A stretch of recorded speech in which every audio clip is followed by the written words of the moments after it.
Իլհամ Ալիևն ուզում է մինչև ընտրությունները գերիների երկու խումբ վերադարձնել Հայաստան, գրել է հրապարակ օրաթերթը։ Ըստ պարբերականի տեղեկությունների մի խմբում կլինեն 8 հոգի, մյուսում 3։ Այս խմբում սակայն ներառված չէ Արցախի ռազմաքաղաքական ղեկավարությունը, մեջբերում օրաթերթից։ 19 գերիներից 11-ը, որոնց մեծ մասը 2020 թվականից ի վեր Բաքվի բանտում տառապում էր, կվերադառնա հայրենիք, մեջբերման ավարտը։ Ըստ պարբերականի այն, որ գերիների վերադարձի թեման համաձայնեցվել է Հայաստանի վարչապետ Նիկոլ Փաշինյանի հետ, վկայում է նաև Արցախի ղեկավարությանը վերադարձողների ցանկում չընդգրկելը։ Արցախի նախկին պետնախարար Ռուբեն Վարդանյանին տեղափոխել են Բաքվի Ղարադաղի շրջանի Ումբակի բանտային համալիր, հայտնել է Միեդում հայ գերիների շահերի ներկայացուցիչ Սիրանուշ Սահակյանը։ Այս տեղեկությունը Սահակյանին փոխանցել է Վարդանյանի ընտանիքը։ Պաշտպանի տեղեկություններով այս հաստատություն են տեղափոխվել նաև այլ հայ գերիներ։ Չգիտենք նոր բանտում գերիներին ինչ պայմաններում են պահում, միայն թույլատրում են ընտանիքի անդամների հետ հեռախոսազրույցը։ Առանց ընտանիքի անդամներին տեղեկացնելու գերիների տեղափոխումը միջազգային իրավունքի կոպիտ խախտում է, ասել է Սահակյանը։ Մինչ օրս Բաքուն որևէ լեզվով չի տրամադրել գերիների դատավճիռները։ Սիրանուշ Սահակյանի խոսքով Մարդու իրավունքների եվրոպական դատարանը պարտավորեցրել է Ադրբեջանին դրանք տրամադրել մինչև օգոստոսի 31-ը։ Մայիսի 4-ին Երևան կայցելի նաև Ուկրաինայի նախագահ Վլադիմիր Զելենսկին, հայտնել են 168-ը աղբյուրները։ Ըստ լրատվամիջոցի տեղեկությունների նա գալիս է մասնակցելու Երևանում անցկացվելիք Եվրոպական քաղաքական համայնքի 8-րդ գագաթնաժողովին։ Հայաստանի արտգործնախարարությունը Զելենսկիի այցի վերաբերյալ տեղեկությունները դեռևս փորձում է գաղտնի պահել, գրել է լրատվամիջոցը։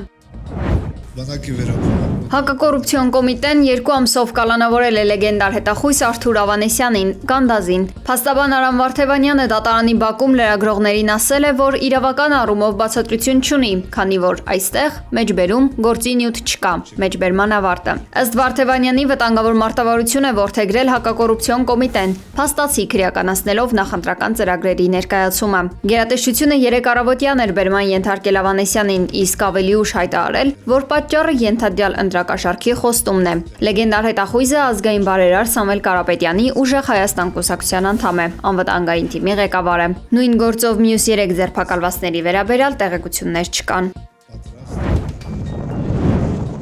Իրանը Հորմուզի նեղուցով անցնելու նոր կարգի մասին օրենք է պատրաստում, հայտնել են Իրանի խորհրդարանից։ Միջազգային լրատվամիջոցները հաղորդել են նաև, որ Իրանի կենտրոնական բանկը 4 հաշիվ է բացել տարբեր արժույթներով նեղուցով անցնելու վճարներ գանձելու համար, սակայն թվային արժույթի ենթակառուցվածքի գործարկումից անմիջապես հետո վճարումները կկատարվեն ռիալներով, պարսկական դրամներով։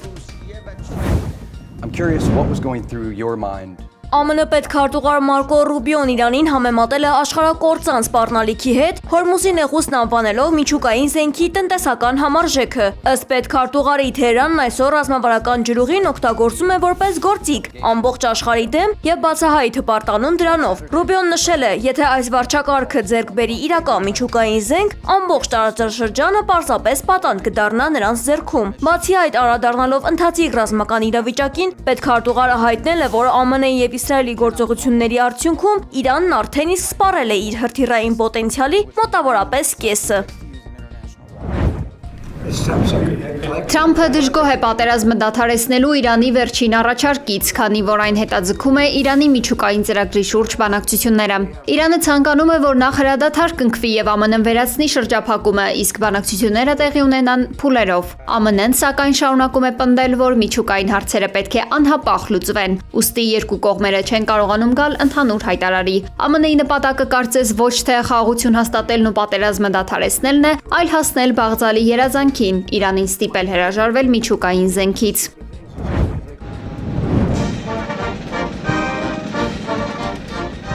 Մեծ Բրիտանիայի թագավոր Չարլզ III-ը եւ թագուհի Կամիլան ժամանել են Միացյալ Նահանգներ։ Սա բրիտանական միապետի առաջին այցն է 2007 թվականից ի վեր։ Չարլզին եւ իր տիկնոջը դիմավորել են ԱՄՆ նախագահ Դոնալդ Թրամփն ու առաջին տիկին Մելանիա Թրամփը։ Այս պետական այցը տեղի ունենում անգլո-ամերիկյան հարաբերություններում լուրջ ճգնաժամի ֆոնին։ Անցյալ շաբաթ Թրամփը BBC-ին հայտնել էր, որ այցը միանշանակ կարող է օգնել երկրներին կարգավորել հարաբերությունները։ Թագավորական ընտանիքը ԱՄՆ-ում կգտնվի մինչև ապրիլի 30-ը։ Չարլզ III-ը կոնգրեսի առջև ելույթ կունենա այսօր, ապրիլի 28-ին։ Սա պատմության մեջ երկրորդ նման ելույթն է լինելու։ Առաջինը կոնգրեսում ելույթ է ունեցել թագուհի Եղիսաբեթ II-ը 1991 թվականին։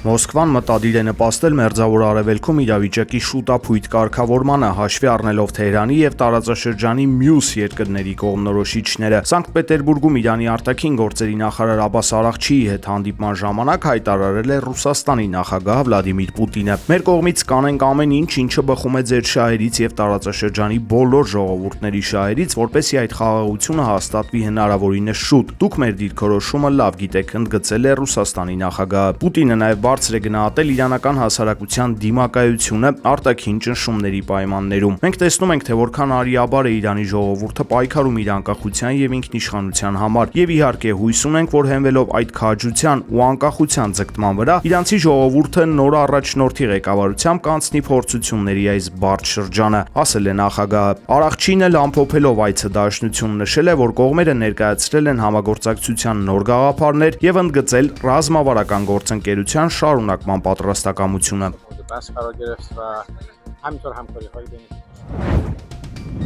Տուապսեի նավթավերամշակման գործարանն անօդաչուների հարձակումից հետո կրկին կրակի մեջ է հայտնվել։ Քաղաքի վրա սև ծխի հսկայական շերտ է, իսկ մոտակա թաղամասերի բնակիչները շտապ տարհանվել են։ Սա նույն գործարանն է, որի հրդեհը հազիվ հանգցրել էին անցած շաբաթ։ Տարածաշրջանում սև անձրևներ են տեղում, իսկ նավթամթերքը լցվել է ծովն ու գետերը։